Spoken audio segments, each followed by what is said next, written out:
சமீபத்தில் பொங்கலுக்காக வெளிவந்த 2 படங்கள் காதலிக்க நேரமில்லை, நேசிப்பாயா. இந்த இரண்டுமே காதல் கோணங்கள் வேற வேற இருந்தாலும் ஆனால் கதை அம்சத்தில் சில மாற்றங்கள் ஒரே மாதிரி இருக்கிற மாதிரி ஒரு சூழல் இருக்குது. ஆனால் நல்ல ஒரு ரிலேஷன்ஷிப், அந்த ரிலேஷன்ஷிப்புக்கு அப்பாற்பட்டு இந்த நேசிப்பாயா படம் ஒரு காதலன் காதலி, ஸோ இவங்களுக்குள்ள நடக்கக்கூடிய என்னென்ன பாச போராட்டங்கள், இதை பற்றி தான் நிறைய நம்ம பார்க்க போகிறோம். இந்த காதலிக்க நேரமில்லை ரிலேஷன்ஷிப், குழந்தை, திருமணம், இப்படி எல்லாத்துக்குமே ஒரு மாற்று சிந்தனை 2 பேருக்குள்ள இருக்குது. அந்த ஹீரோவுக்கும் ஹீரோயினுக்கும் இருக்கக்கூடிய அந்த மாற்று சிந்தனை தான். ஆனால் இந்த ஹீரோவுக்கும் ஹீரோயினுக்கும் இதுக்கு முன்பாக இன்னொரு காதல் இருந்திருக்கு. அந்த காதலில் இருந்து அவங்க எப்படி வெளியில் வராங்க, இவங்க 2 பேருமே ஒரு நேரத்தில் சந்திக்கும் பொழுது அவங்களுக்குள்ள எப்படி காதல் மலருது, அதுக்கப்புறம் என்னென்ன சுவாரஸ்யங்கள் நடந்திருக்கு அப்படின்றத ரொம்ப அழகாக கொடுத்துருக்காங்க. கிருத்திகா, உதயநிதி ஸ்டாலின் அண்ட் ஏஆர் ரஹ்மானோட இசை வேற லெவலுங்க. இந்த படத்தை ரொம்ப முன்னோட்டமாக கொண்டு போனதே இவரோட இசையாக தான் இருக்கும் நம்பலாம். பாடல்களும் அந்த அளவுக்கு சிறப்பாகவே இருக்குது.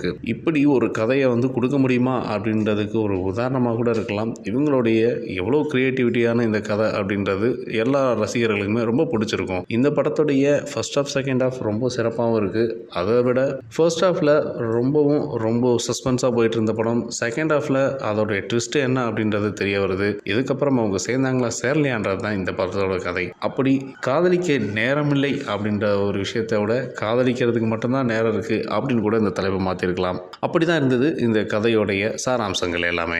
பொதுவாக கதாநாயகன், கதாநாயகி இவங்க 2 பேருக்குமே ஒரு மாற்று சிந்தனை இருக்கும். அந்த சிந்தனையில் தான் சில கதாநாயகன் கதாநாயகியை பார்க்குறதும், கதாநாயகி கதாநாயகனை பார்க்குறதுக்கும் ஒரு வாய்ப்பே அமையும். நித்யா மேனனுடைய மாற்று சிந்தனையில் ஒரு திருமணமே ஆகாமல் குழந்தை பெற்றுக்கணும் அப்படின்ற ஒரு ஆசை. ஆனால் திருமணத்துக்கு பிறகு குழந்தை எதுவுமே எனக்கு வேணாம் அப்படின்னு நினைக்கிற ஒரு ஹீரோ. இவங்க 2 பேருக்கும் எப்படி ஒத்து போச்சு, இவங்க 2 பேரும் திருமணம் செஞ்சுக்கிறாங்களா, இல்லை அப்படின்னா லிவிங் டுகெதருடைய லைஃப்பை ரொம்ப என்ஜாய் பண்ணுறாங்களா அப்படின்றது தான் அந்த கதையவே கொடுத்துருக்காங்க. ஆனால் இது இயல்பு வாழ்க்கையில் நிறைய நடந்துகிட்ருக்கு. அதை தான் இன்றைக்கி சினிமாவிலையும் காமிச்சிருக்காங்க. ஸோ அப்படி ஒரு கதாபாத்திரங்களுமே ரொம்ப சிறப்பாக இருக்குது. இதில் நடித்த ஒவ்வொருத்தருமே தன்னுடைய ஒவ்வொரு வாழ்க்கையிலையும் யார் யாரெல்லாம் எப்படியெல்லாம் காதலுக்கு சப்போர்ட் பண்ணுவாங்க, அப்படி யாருக்கெல்லாம் எதிர்ப்பு தெரிவிப்பாங்க, ஸோ அப்படின்ற மாதிரி ரொம்ப அழகாக நடிச்சிருக்காங்க. இருந்தாலும் இந்த பொங்கலுக்கு வந்த காதலிக்க நேரமில்லை படம் எப்படி இருக்குது அப்படின்றத பார்க்கறதுக்கு முன்னாடி அதுக்கு இணையாகவே நேசிப்பாயா அப்படின்ற ஒரு படம் இருக்குது. அந்த படத்தை பற்றியும் ஈக்குவல் பண்ணி பார்த்தோன்னா ஸோ இந்த 2 படங்களுக்கும் நமக்கு கண்டிப்பாக ஒரு ரேட்டிங் கிடைக்கும்.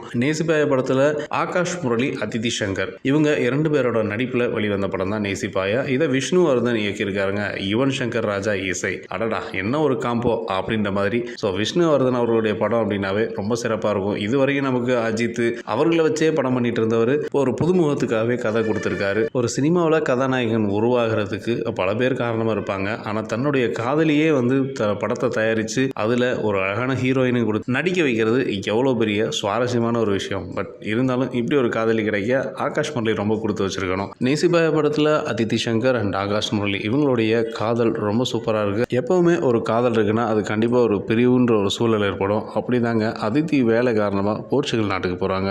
அங்கே போகிற இடத்துல ஒரு கொலை ஒன்று நடக்குது. அந்த கொலைக்கு இவங்க தான் காரணமா அப்படின்னு சொல்லிட்டு 2 ஆண்டுகள் சிறையில் அடைக்கிறாங்க. இதை தெரிஞ்சுக்கிட்டு போர்ச்சுகலுக்கு ஆகாஷ் முரளி போகிறாரு. அங்கே அதிதி தான் கொலை செஞ்சாரா அப்படின்றத விசாரிக்கிறாரு. ஆனால் ஆகாஷ் எப்படியெல்லாம் முயற்சி பண்ணி அவரை மீட்டெடுக்கிறாரு அப்படின்றது தான் கதையை சூப்பராக கொண்டு போயிருக்காங்க. 2ஆம் பகுதியில் ரொம்ப விறுவிறுப்பாக விஷ்ணுவர்தன் கொண்டு போயிருக்கதான். ஏன்னா அஜித் படங்கள் அவர்களாகவே சூப்பராக கொண்டு போவார்.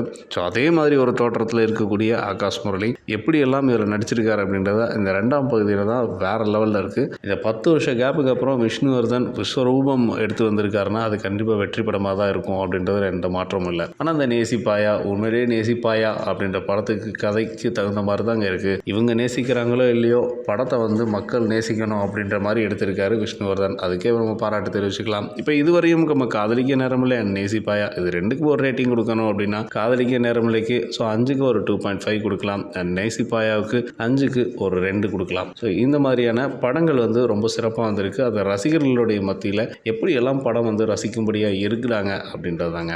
ஸோ இந்த மாதிரியான படங்களை வரவேற்கலாம். நிறைய படங்களை தியேட்டரில் போய் ஆதரிக்கலாம். நன்றி.